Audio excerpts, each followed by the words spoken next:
But anyway, I want to introduce a local criminal defense attorney who is standing up with us against this drug war on medical marijuana, on marijuana period. Mr. Mark Babb. Thank you, Tanya. You know, I wish I could speak as impassioned as she does. Isn't that great? Everyone, a big hand for Tanya Davis, please.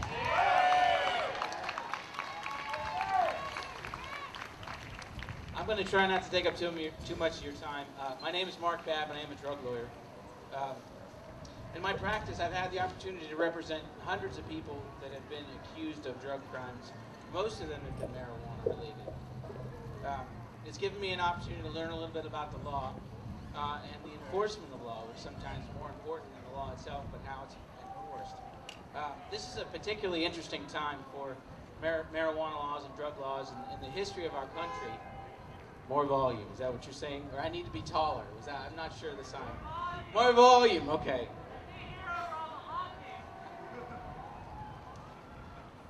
This is a particularly interesting time for marijuana laws in the United States because 15 states have now legalized medicinal use of marijuana.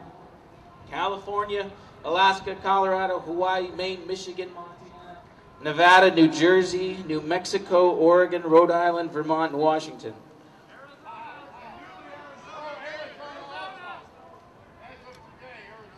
And Arizona too. Thank you. So today we're seeing democracy in action in Dayton, Ohio, because we want to add Dayton to that list. We want to add Ohio to that list, rather. The Constitution provides that we have the right to assemble, we have the right to free speech, and we have the right to petition the government for redress of grievances, and that's exactly what we're doing today. We're in support of Ohio being added to that list of states.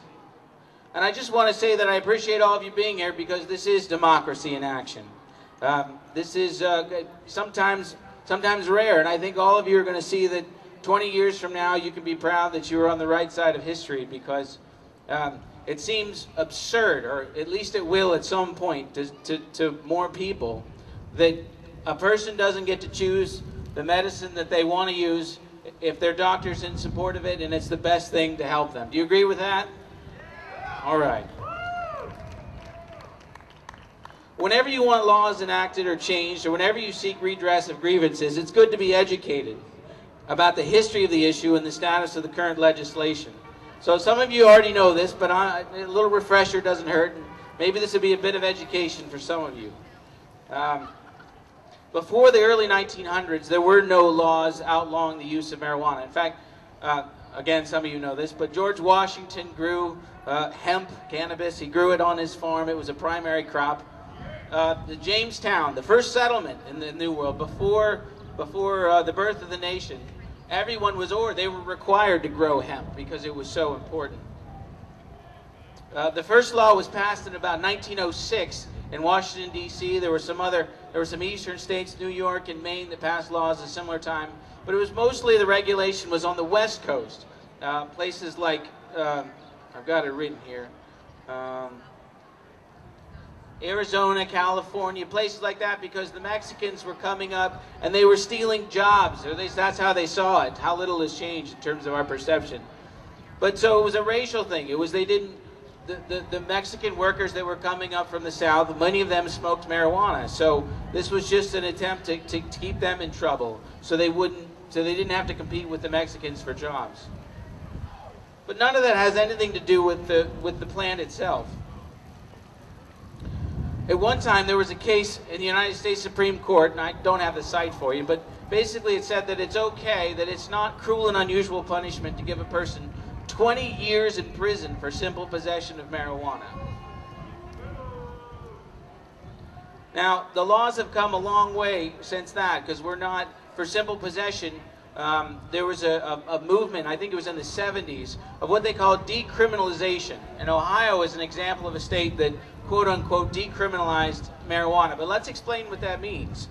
That means that marijuana, simple possession in this state, is 100 grams or less. And it can't be in separate baggies, and then they can get you on intent to distribute.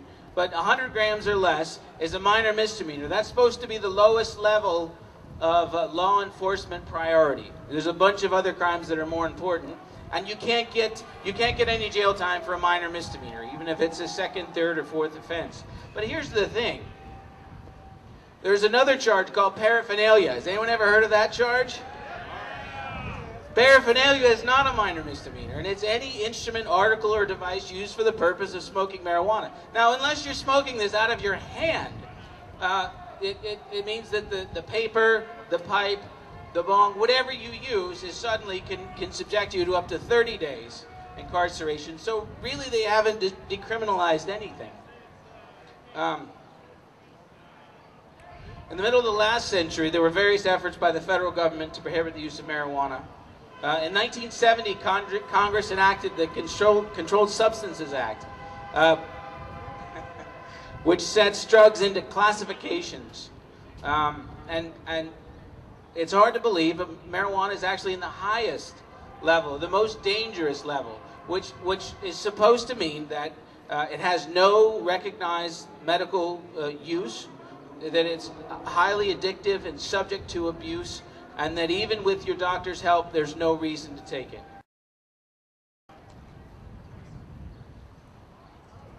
Drugs in that category include LSD and PCP. Drugs that are below that category include cocaine, and methamphetamines is actually less dangerous in the eyes of the federal laws than cannabis, than marijuana.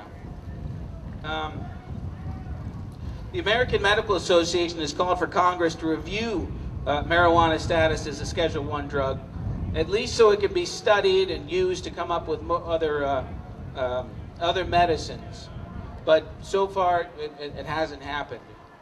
Now, at this point, I'd like to remind you of something called the Supremacy Clause in the U.S. Constitution. And I hope I'm not boring you too much, but it's important. I'll get there why. The Supremacy Clause says that if the federal government makes a law, then that's more important than any state regulation.